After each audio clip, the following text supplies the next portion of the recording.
Hi, this is my attempt at explaining how the correlation between the different resources and the increasing opportunity cost. Okay, so when we look at the straight line PPC, you understand that both goods being produced have the relatively similar resources. Okay, so to make it easy to understand, I've given an analogy. We have nine factories. Sorry, nine factories. Okay, 1, 2, 3 until 9. Okay, so when we look at all these 9 factories, we see that they have the same capital. What do I mean by the same capital is that to produce adult clothes and kids clothes, they use the same equipment, like the same sewing machine, basically the same equipment or machineries and such. And then they also have the same skilled workers. Okay, both know how to make clothes, just the difference is in terms of size and such. Okay, but basically the skills shared are the same between both production of goods. The only difference is the land. Okay, so which land should be allocated for kids, which land should be allocated for adults. Okay, so when we try to plot the graph, okay, wait, let me touch this first. Okay, so the land is the only factor that is affecting the production or the allocation of resources that is being made. Okay. Whoop. Okay, so that is the only factor lah. Alright, so when we try to plot, this, we can see how, okay, given we have all the factories producing adult clothes. Okay, adult clothes. Allah. All factories producing adult clothes. So it's here lah, like 9. Okay, all factories producing adult clothes. Okay, so when the demand for kids clothes increase, you have to let go one factory. Okay, so the opportunity cost is 1 lah. Okay, 1. Okay, so we increase 1. One factory producing kids clothes. Okay, so the increase in opportunity cost is always constant. Okay, it's always 1. Okay, even though the opportunity cost here, then it will be 2 lah kan. Okay, 2. Tapi the increase in opportunity cost is always 1. Okay, so if you want to produce more kids clothes, you sacrifice 1 more factory. Sampailah at last you produce all kids clothes, so you have no factories producing adults clothes. Okay, so this is why it is completely interchangeable. Kalau nak katakan lah, okay, you have 9, macam tadi kan, 9 factories producing adults clothes. So when you want to produce kids clothes pula, you just completely change the function of the factory itself. Okay, daripada produce adults clothes jadi kids clothes, sebab kerja dia and the capital semua dah ada, semua dah lengkap. Okay, so itu untuk straight line PPC. Okay, now we move on to bound outward PPC.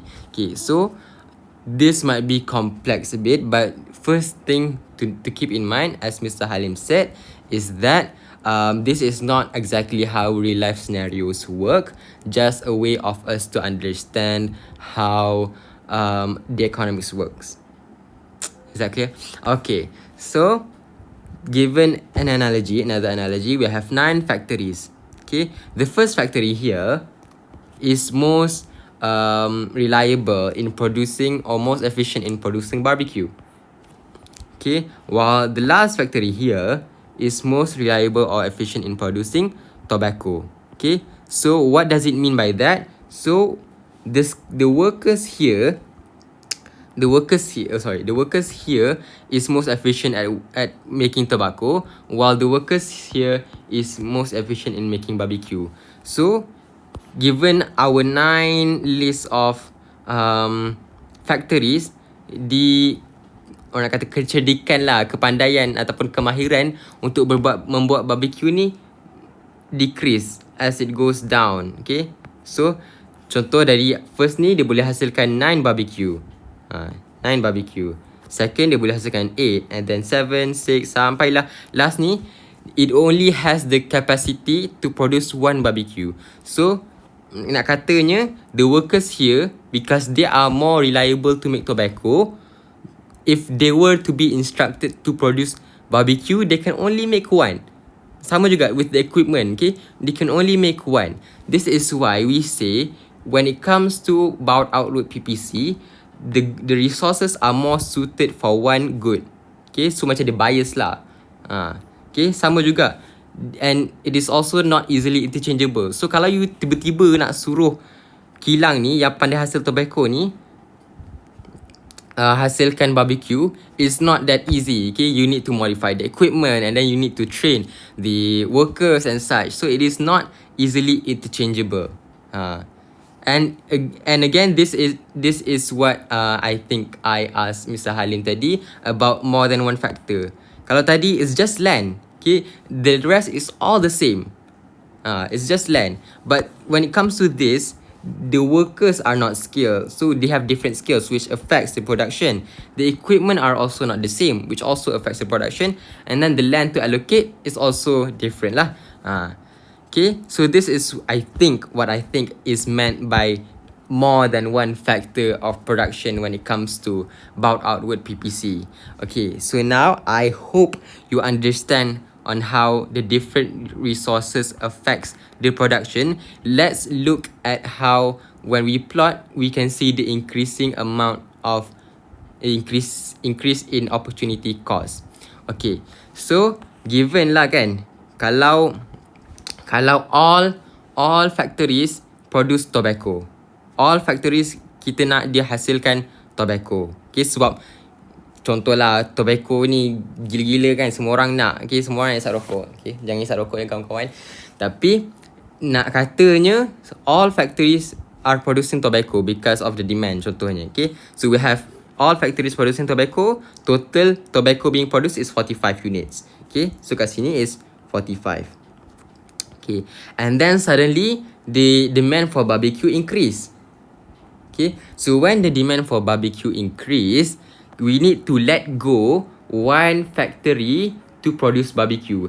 And obviously, we will let go the factory with the least opportunity cost. Okay, which in this case is the first factory lah.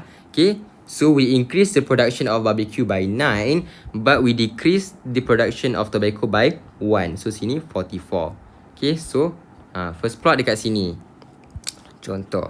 Okay, and then the demand continuously increase. So sini 8 pula. Okay, kita nak increase 8 tambah 9, 17, sorry. Okay, so kita let go the second lowest opportunity cost, which is this one. Okay, 42. Yeah. So nampak tak, the increase in opportunity cost. Here is 1, then here is 2. Tapi the total opportunity cost for the second one is 3 lah kan, sebab it's from the maximum, we calculate from the maximum. Like that. So that is why it is curved. It is curved like that. Okay, so this is where the law of increasing opportunity cost comes in. The more we want to produce, okay, when the production increase, okay, we want to increase the production of barbecue contohnya, so the cost, which is in this case the opportunity cost that we need to let go, increases. Okay, sebab kepakaran dia semua berbeza-beza. Ni senario ni lah kan, tak, kalau in real life tak semudah ni. But nak katanya bila dia turun bawah ni, kemahiran untuk membuat barbecue tu berkurang disebabkan faktor-faktor ni. Okay, so first kilang boleh hasilkan 9, kilang seterusnya boleh hasilkan 8, tapi boleh hasilkan 2 tobacco. Macam tu. Okay, so macam tu lah, dia main-main macam tu. Tak tahulah. I hope this can be understood. I tried my best, I guess. But yeah, basically when the large number of factors is affecting the production, okay, it causes the curve to be outward lah. Faham tak? I don't know. I hope you understand. I tried my best. Yeah. Thank you. Please forgive me if this is not understandable. Bleh, bleh.